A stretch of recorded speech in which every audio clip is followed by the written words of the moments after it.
So, tuturuan ko kayo kung paano mag-add ng fractions. Pero bago yon, ituturo ko muna sa inyo kung ano yung parts ng fractions. So, halimbawa, meron akong 1/2. So, ang tawag dito sa taas ay numerator. Tapos, yung number dito sa baba, ang tawag dyan, denominator. Okay? So, madali lang mag-add ng fractions kapag yung number sa baba or yung denominator ay pareho. Ang tawag dyan ay like fractions. Kasi, add natin yan ha.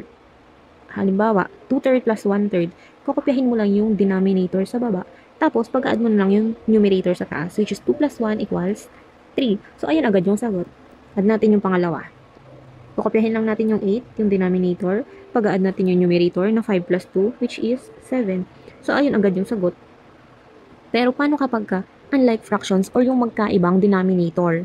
So, para mapag-add natin yan, kailangan natin gawing parehas yung denominator nila sa pagkuha ng tinatawag nating LCM or yung least common multiple. Halimbawa, meron akong dalawang number, 2 and 4. Okay, kunin natin yung multiples ng 2.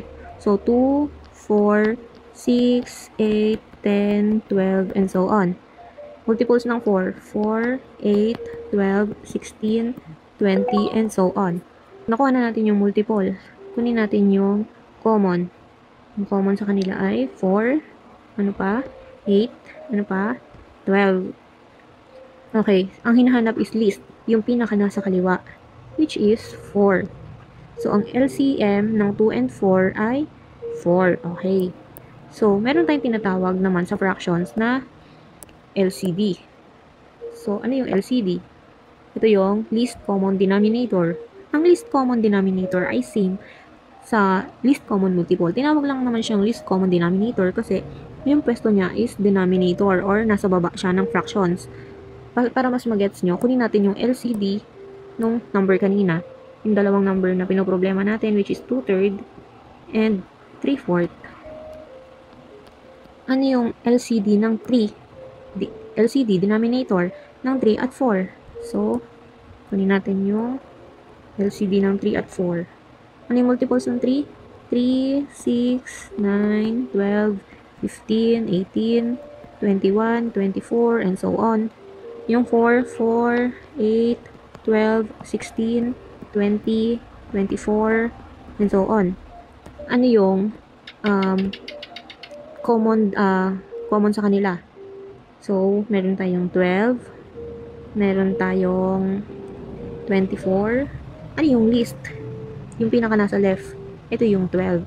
So, LCD nila is 12. Okay, so madali na natin yan mapag-add. Okay, paano? So, 2/3 and 3/4, nakuha na natin yung LCD nila, which is 12. So, ilagay natin 12. Ano yung number nila sa taas? Okay, so, ang mangyayari, pag ganito, pag ano, no? Pag ganon. I-divide mo, tapos mo ita-times. So, 12 divided by 3 times 2. So, 12 divided by 3 is 4 times 2 is 8. 12 divided by 4 times 3. 12 divided by 4, 3 times 3, 9. Isulat ko ha para mas malinaw. 12 divided by 3 is 4. Tapos, tinimes ko sa 2. Kaya siya naging 8. Ito naman pangalawa. 12. Dinivide ko siya sa 4.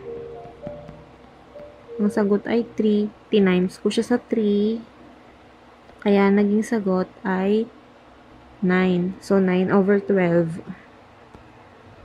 So, pag-add natin, same na sila ng denominator. 8/12 plus 9/12. Like terms na sila, kukopihin na lang natin yung denominator at ipag-add natin yung numerator sa taas. 8 plus 9 is 17. So, ayan na yung sagot. Easy, di ba?